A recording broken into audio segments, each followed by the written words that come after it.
We are discussing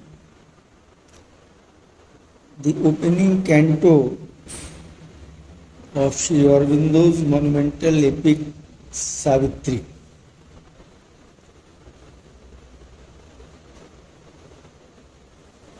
Savitri is a very distinct epic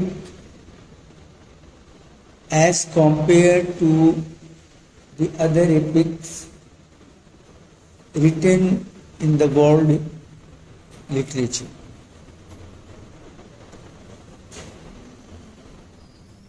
It is for the reason that Sri Aurobindo,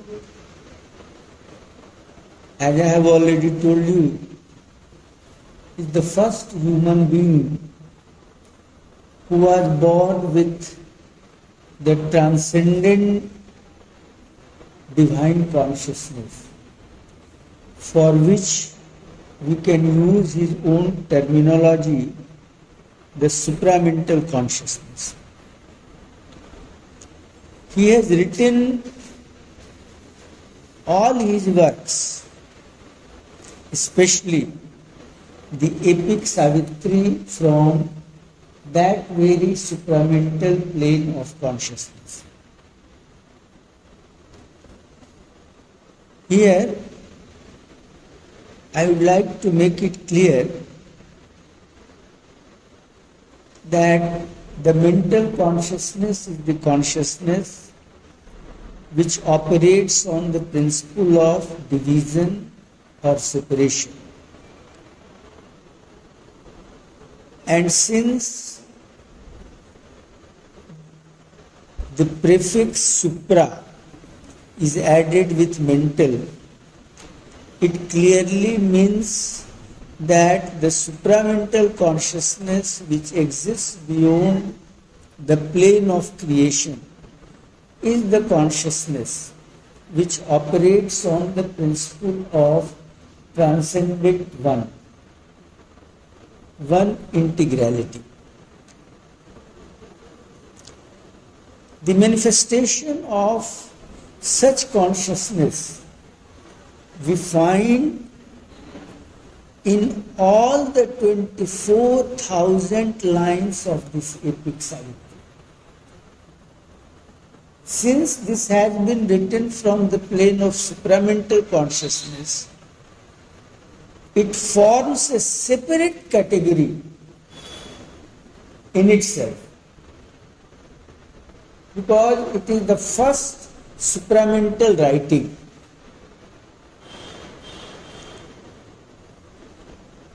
The manifestation of this truth we find, or rather we begin to find, from the opening line of the opening canto itself. The opening canto, as you already know, reveals the pre-creation state of existence.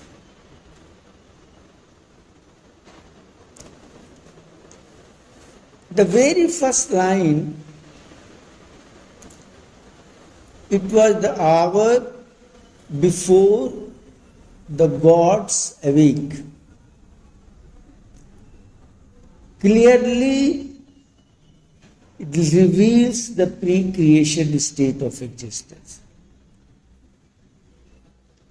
We speak of God and we also speak of gods. God is one infinite. But when it manifests itself, or when he manifests himself, so many powers of it, so many consciousnesses of it are expressed. And the very point from where they are expressed or manifest is what we call gods. In brief, we can say that gods are the chief cosmic functionaries. We have been discussing this canto to know, to see what that pre-creation state of existence is. Before coming to that point, I would like to repeat it once again, that Sri Aurobindo has very mathematically stated that up till now 6 creations came into existence and they underwent dissolution. And the cosmic creation in which we are living is the 7th one. And in this opening canto, he is revealing the intervening period after the dissolution of 6th creation and before the birth of the 7th creation in which we are living. That is the intervening period. And he also uses the term internatal. In the first line when he says, before the gods awake, means gods are sleeping. Sleeping not in ordinary sense. They are in a suspended state, they are not functional, because the creation, they were in existence. But they are now not in existence, they are in a suspended state on account of the dissolution of the previous creation. The 7th creation in which we are living is exceptionally special. And the mankind is required to know this truth.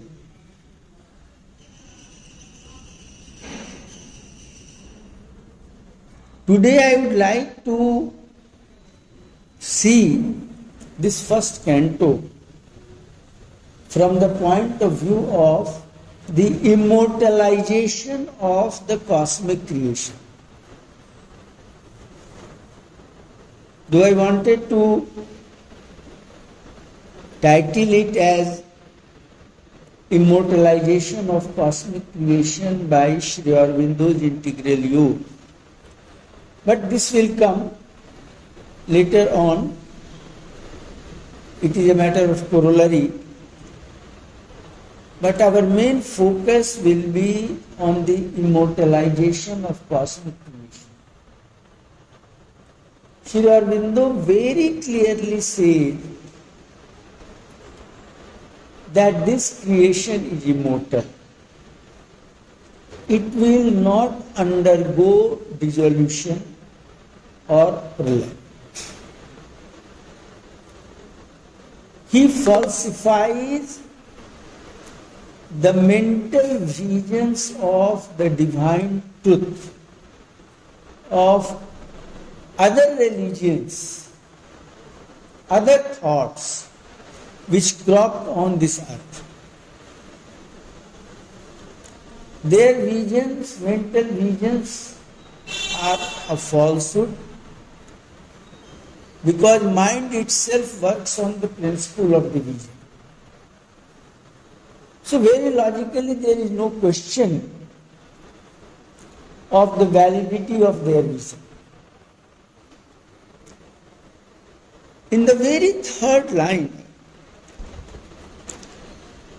Sri Aurobindo speaks of night,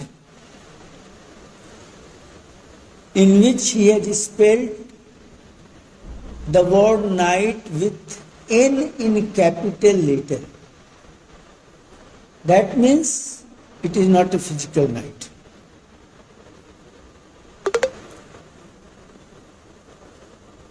The immortality of the creation is very much evident from the fact that he calls night as a temple. It is a temple of eternity. I am reading out the line. The huge foreboding mind of night, alone in her unlit temple of eternity. It is not the temple of Lord Shiva. It is not the temple of Jesus Christ or any other. Transcending all, he says that it is the temple of eternity. The very night itself is a temple. To a man like us, we are the mental beings, means we are under the subjection of the principle of division of consciousness. So we cannot view or we cannot know that night itself is a temple, and it is a temple of eternity. The very phrase temple of eternity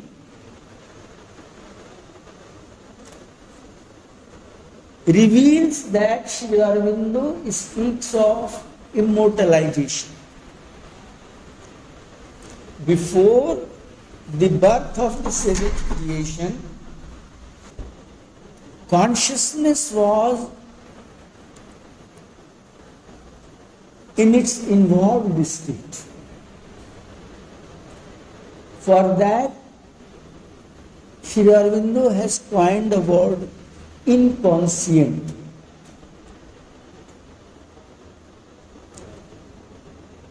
You already know that the picture of evolution which we have received from the biological sciences is half-truth.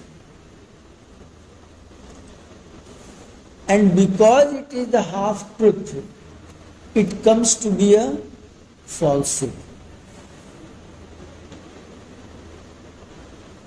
According to the biological sciences, life evolves out of matter, but matter is lifeless. What is more unscientific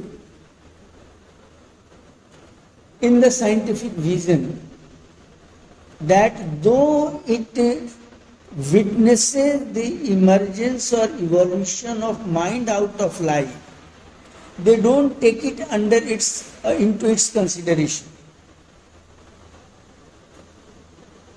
According to biological sciences, especially the classical physics, on which your biological sciences are based, it is matter which has given birth to life, it is matter which has given birth to life. But Sri Aurobindo reminds us, quoting the Vedic rishis, that life cannot evolve out of matter unless life is already involved in it. A process just opposite to evolution, in terms involution, takes place earlier. Involution precedes evolution. Involution of life in matter. Since we see that mind evolves out of life, it means involution of mind would also preceded earlier. And since we witness today the emergence of higher ranges of consciousness, it means the involution of the emergence of higher consciousness also took place earlier. Earlier means before the beginning of this evolution.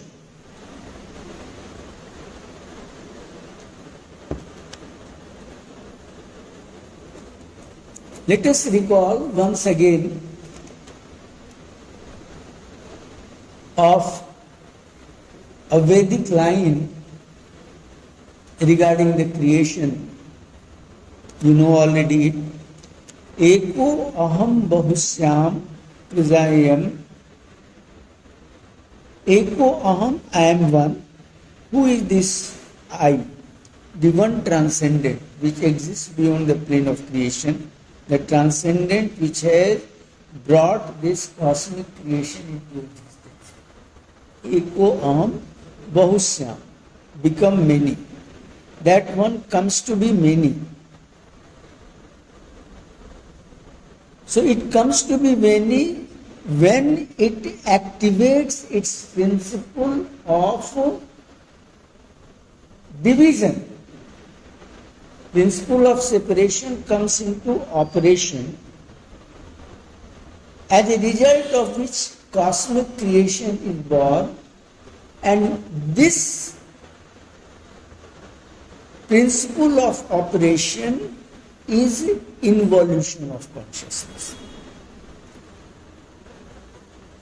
That transcendent divine consciousness, if we use Aurobindo's term supramental consciousness, it comes to be mental consciousness and a spiritual plane of mental consciousness. As an evolving being, we find that there are 4 levels of spiritual consciousness: high mind or higher mind, illumined mind, intuitive mind, overmind. Overmind comes into existence first as a result of involution, then your intuitive mind, then illumined mind, then higher mind, then intellectual mind, then all the different levels of mental consciousness below intellectual, and finally the domain of mind ends and a new domain begins to come into existence as a result of involution. That is what biological sciences call life or physics calls energy. Involution continues, and then what we call to be matter, that matter comes into existence. So let us pause and just see what happened.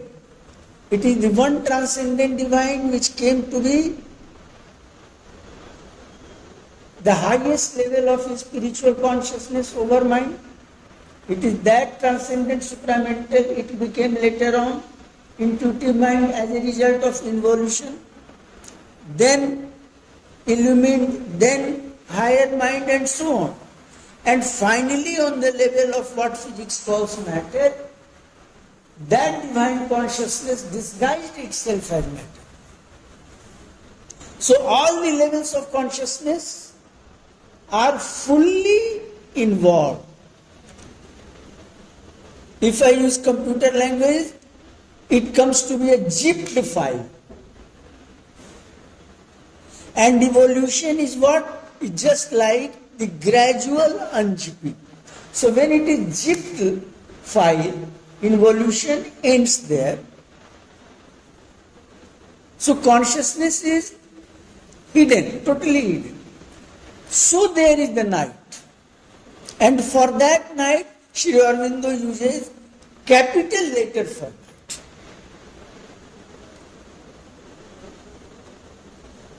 So it is the divine which exists in its hidden state. What does it show? It speaks of the immortality of the creation which has to come into existence.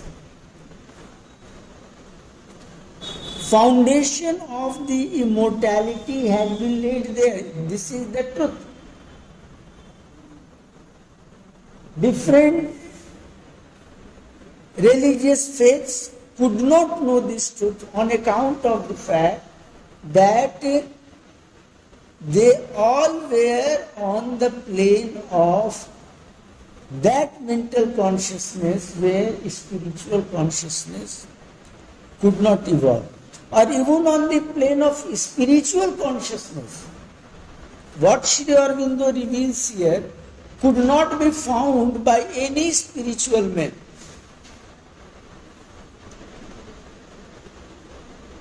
Shankaracharya says, Brahma Satya Jagat Mithya.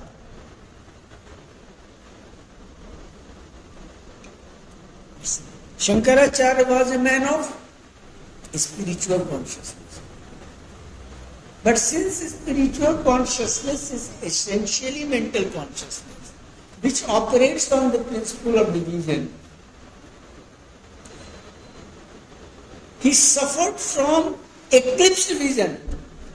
That is why he said Brahma Satya Jagat Mithya. Sri Aurobindo said that how can this Jagat come or cosmic creation be a falsehood, since it has been made by God, who is the truth.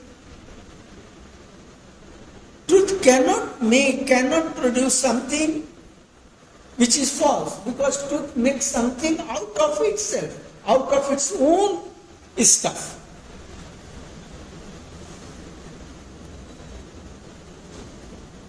So here very clearly we find the immortality of the cosmic creation. And he also says that this temple of eternity is unlit. No light is here. Temple is here. Means eternity, temple of eternity, it is immortal. But it is unlit. Consciousness has to emerge out of it. According to science, evolution is the rectification of the lower species. Whereas, according to our Vedas and Sri Aurobindo, evolution is the unfoldment of what is already folded as a result of involution. Or evolution is the emergence of what is already latent as a result of involution. So here, very clearly, Sri Aurobindo shows the immortalization or the immortality of the creation. Christianity and Islam speak of doomsday.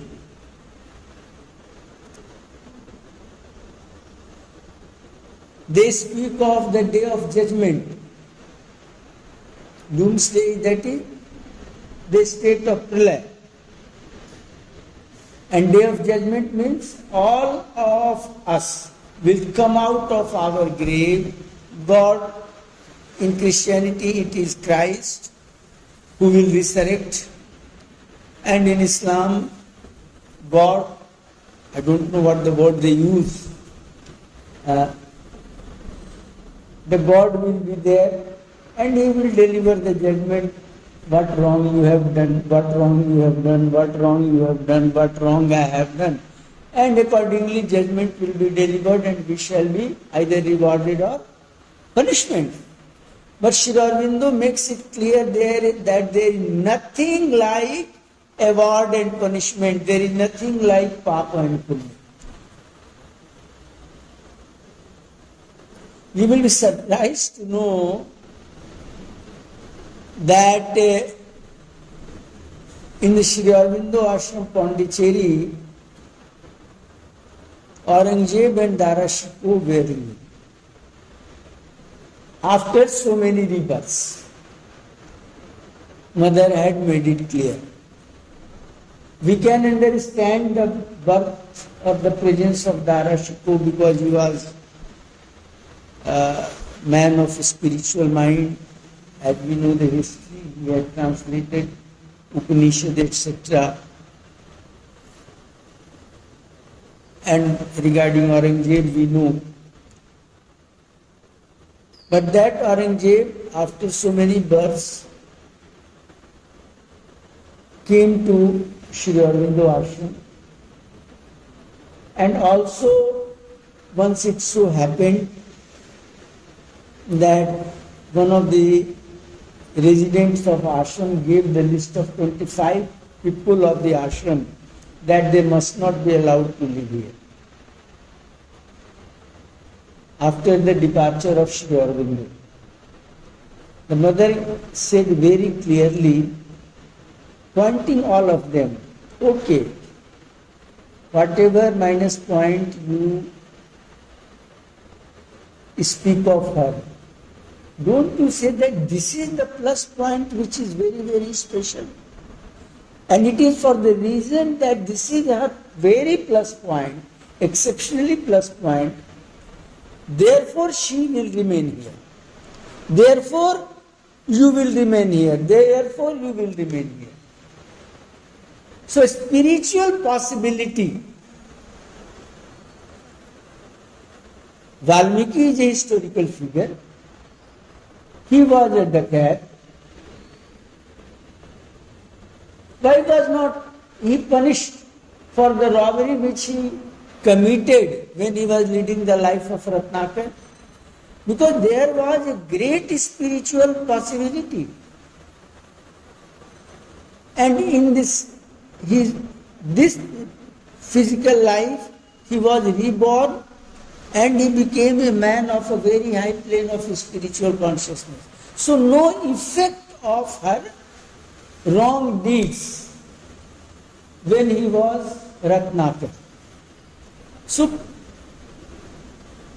nature works or divine works on the divine possibility. How much divine possibilities are developed in you? Those possibilities can never be refuted by impossibility. Ordinarily, when I say it is possible that it will rain today, but here you can give a counter logic. So you say that there is a possibility of rain, but possibility means there may not be rain. But when Sri Aurobindo or the mother speaks of the spiritual possibility, that spiritual possibility will not fade out. It will continue to remain in you. In fact, this possibility is a destiny. Those spiritual potentialities are destined to evolve in this. So what is this? This is the immortalization. Whenever we talk of immortalization, we talk of physical immortalization. Physical immortalization has no value at all. Today, at this age, you may have a craze for physical immortalization. But if you are blessed with more than 100 years, you will yourself would like to die out. To die once again. Because the people of your generations are not surviving.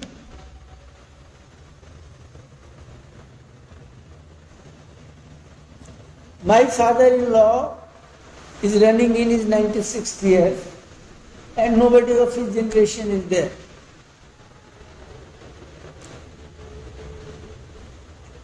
And whenever he hears the death of those people who are much younger than him, or rather 3 years back, as I told you on different occasions, that my sister died occasionally, it was his reaction, why I am living here? What is the need of such a long life for me? Instead of her, I must have died.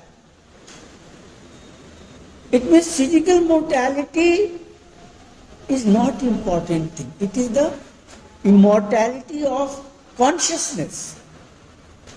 And Sri Aurobindo speaks of the immortality of consciousness, and your immortality of consciousness may result in the immortality of body, but body will not be immortal on this stage, because on this stage body is totally governed by the principle of division, and principle of division is the cause of the mortality of man.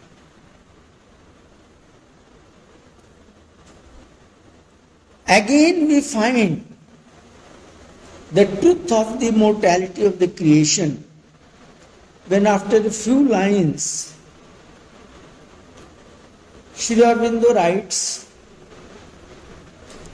a power of fallen boundless self awake between the first and the last nothingness, recalling the tenebrous womb from which it came, turned from the insoluble mystery of birth and the tardy process of mortality, and longed to reach its end in vacant naught.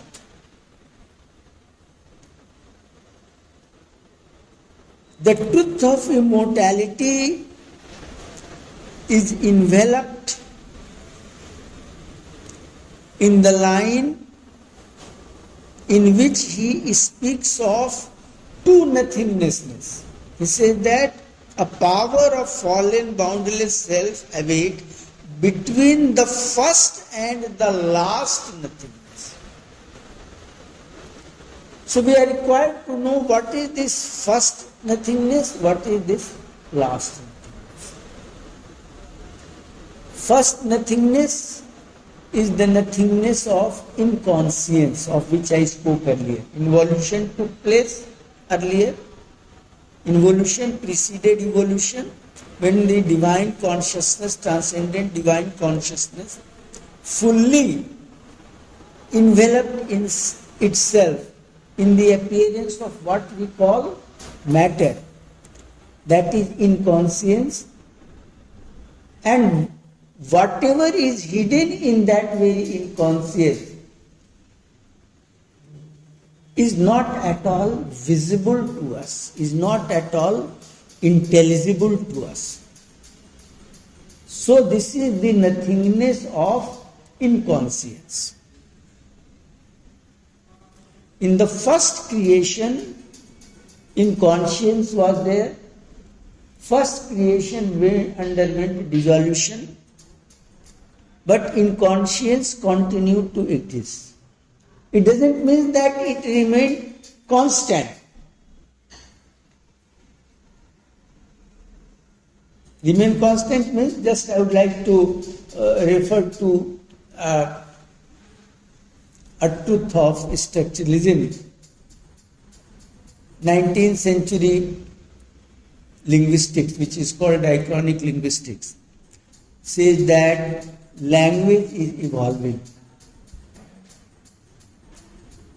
And in 20th century, which is called synchronic linguistics, it affirms the evolution of language. But one thing it adds that there is something constant which is not evolving. That constant is universal. So in that sense, the constant of inconscience is not here. In fact, inconscient evolved during its first life, in the first creation, but it could not evolve to that extent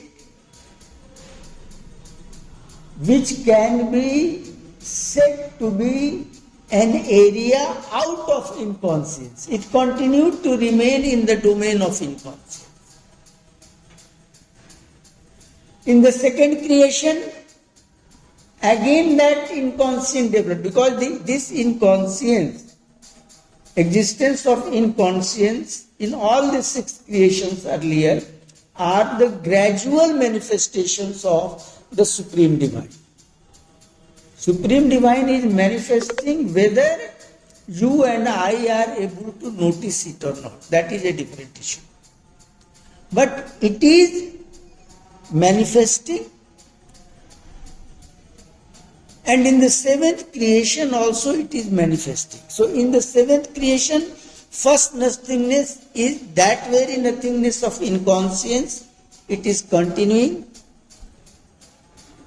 And the last nothingness, this last nothingness is in fact the future nothingness. Because Sri Aurobindo speaks of the existence of superconscience.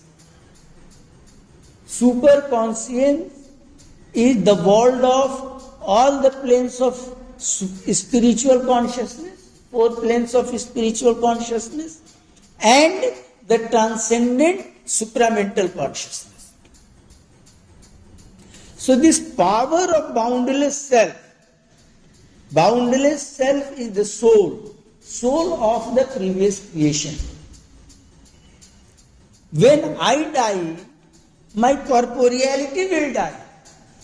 My boundless self, that is my divine self, soul will continue to exist.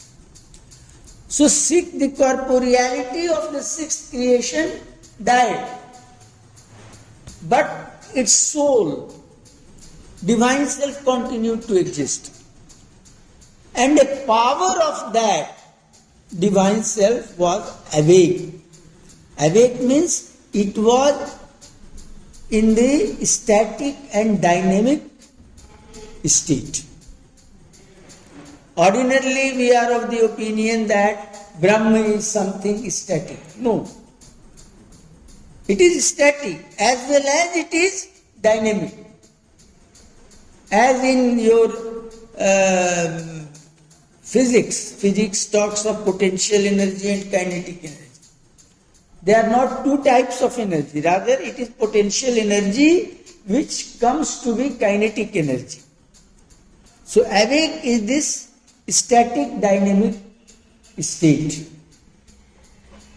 So, when he speaks of the second nothingness, so second, when this inconscient has to, or nothingness of the inconscient has to evolve into the nothingness of superconscience.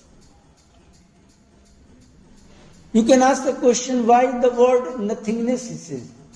Because the word nothingness he uses for the superconscience, because the consciousness of that superconscience is quite different.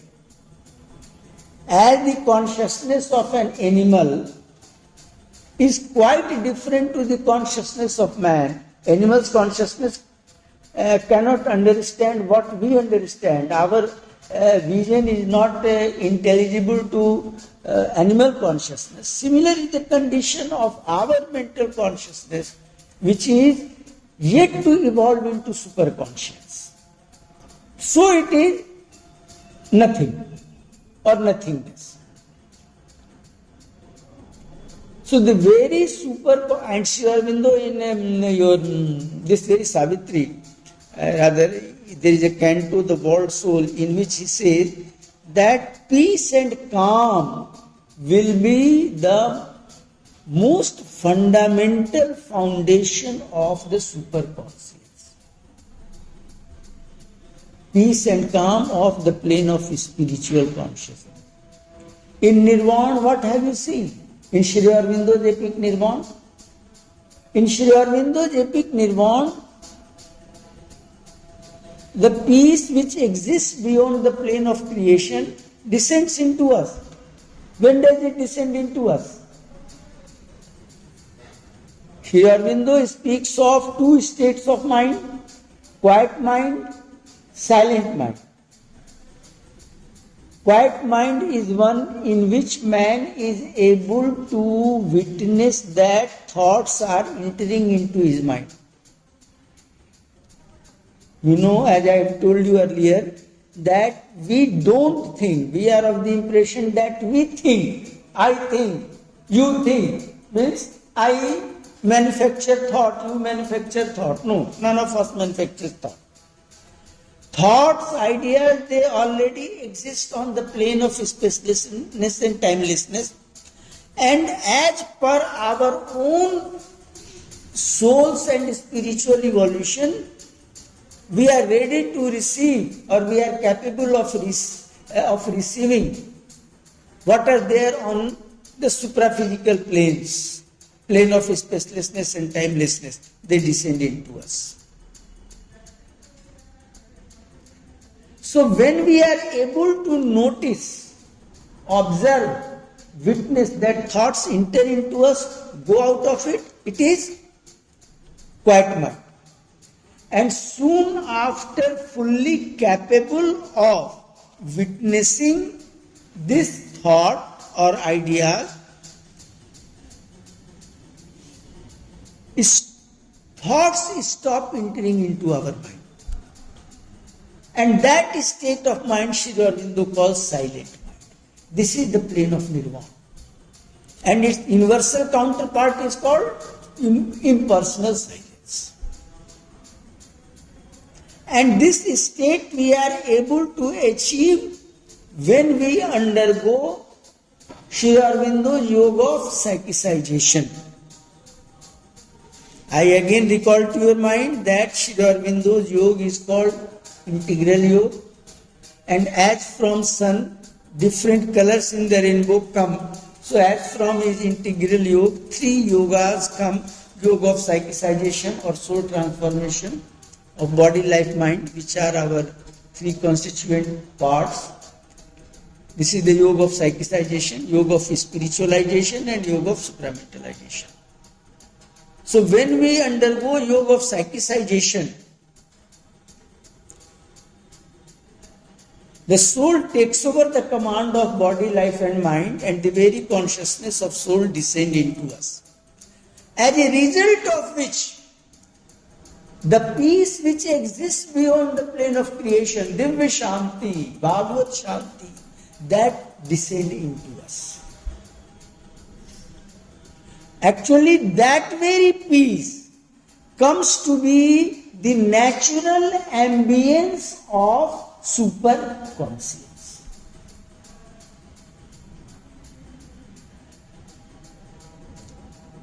So very clearly Sri Aurobindo reveals the basic truth of the immortality of this cosmic creation. And all the creatures on this earth are the different manifestations of that Supreme Divine. How many persons are sitting here? 3, 4, 5, 6, 7 persons we are sitting here. All of us are beautiful. But all of us are beautiful. Our beauty is in fact not our beauty. Beauty in us are the different manifestations of the transcendent divine beauty.